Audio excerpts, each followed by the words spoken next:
जय श्री कृष्णा, हर हर महादेव। मैं नारायण भक्ति सिप्रा स्वागत करती हूँ आपका अपने चैनल पर। जय श्री कृष्णा।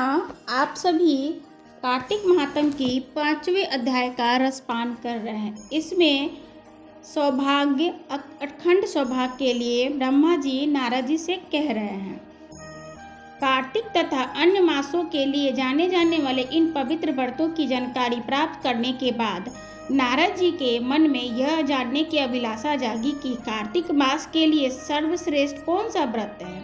उन्होंने इस प्रकार से ब्रह्मा जी से पूछा। ब्रह्मा जी ने उत्तर दिया कि हे पुत्र, मैं तुम्हें परम गोपनीय और अटल फलदायी नक्त व्रत के बारे में बतलाता हूँ, जो सुख और सौभाग्य और मोक्ष के साथ साथ स्त्रियों को अटल सुहाग का भी वरदान देता है।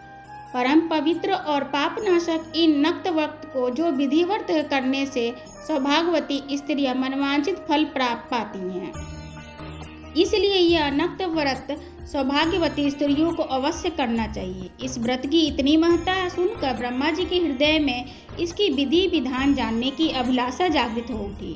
नारद जी जिज्ञासा शांत करने के लिए ब्रह्मा जी ने मुस्कुराकर कहा, वत्स, यह अति गोपनीय और देव दुर्लभ व्रत है, परंतु तुम्हारे स्नेह से और लोक कल्याण की भावना हेतु कार्तिक मास में इस विशिष्ट व्रत के बारे में मैं तुमको बतलाता हूँ। वो सुनो।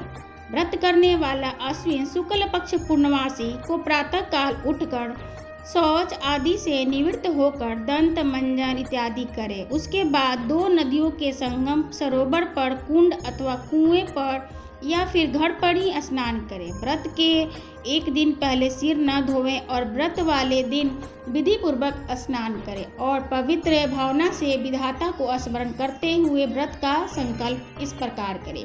हे जगत के रचयिता और कर्ता, आप कृपा करके मेरे पति देव की रक्षा करें तथा मेरी संतान की वृद्धि करें। और फिर सूर्य जाप करके सूर्य को नतमस्तक प्रणाम करें। उस दिन सुंदर वस्त्र आभूषण धारण करें। दिन में भोजन अथवा जलपान कदापि न करना चाहिए। पूरे दिन निराहार रहकर भजन कीर्तन पूजा में दिन व्यतीत करना चाहिए। पूजा विधि के बारे में ब्रह्मा जी ने कहा कि सायंकाल में हमारी ब्रह्मा जी की चांदी के पात्र में दूध डालकर पूजा करनी चाहिए। सोना, चांदी, तांबा अथवा मिट्टी के ही ब्रह्मा जी का प्रतिमा बनवाएं, उसको लाल वस्त्र पहनाएं और विधि पूर्वक पूजन करें। चांदी के पात्र में रखे हुए दूध को ब्रह्मा जी मुझे भोग आदि के लिए गौ प्रदान करके मेरी संपत्ति की वृद्धि करिए। मेरे पति और धन धान्य युक्त और चिरायु कीजिए तथा बहुत से दास दासियां प्रदान कीजिए। इसके पश्चात ब्राह्मण को भोजन करावें और अपने कुल के वृद्धि के लिए वृद्धों को भी बहुत सारे स्वादिष्ट बुजुर्गों को पकवान भोजन कराकर उनकी आत्माओं को तृप्त करें।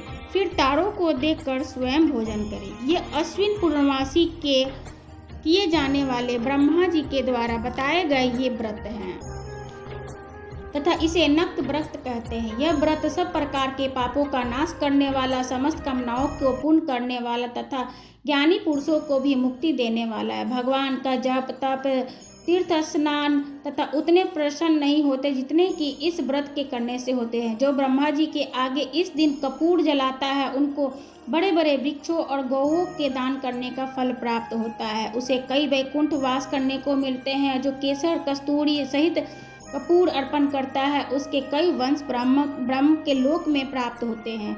जो स्त्री इस दिन वस्त्र दान करती हैं, वो कपड़े की सूत की लड़ियों के बराबर करोड़ों वर्ष वैकुंठ में वास करती हैं। जो गहने दान करती हैं, ब्रह्मलोक में प्राप्ति होती हैं। जो स्त्री हृदय में ब्रह्मा जी का नाम लेती हैं, मस्तक पर निर्माल्य धारण करती हैं, वो सदा सौभाग्यवती और पतिव्रता बनी रहती हैं। इस व्रतधारी को अश्विन शुक्ल पूर्णमासी को स्नान, पूजन तथा ब्राह्मणों को भोजन कराकर वृद्धजनों का पूजन करना चाहिए। सायंकाल में ब्रह्मा जी की पूजा का प्रार्थना कर कहना चाहिए कि हे विधाता, यह व्रत मैंने आपके निमित्त किया है, अतः इससे किसी भी प्रकार की कोई कमी रह गई हो तो क्षमा करें और इसको आप स्वयं ही पूरी कर लें। कि ब्रह्मा जी ने ये भी कहा कि इस व्रत को करने की तो बात ही क्या है। जो इस कथा को पढ़ता है उसे भी अश्वमेध यज्ञ का फल प्राप्त होता है। इस प्रकार कार्तिक महात्म के 5वें अध्याय समाप्त हुए। आप भी इस कथा को पढ़ें और दूसरों को भी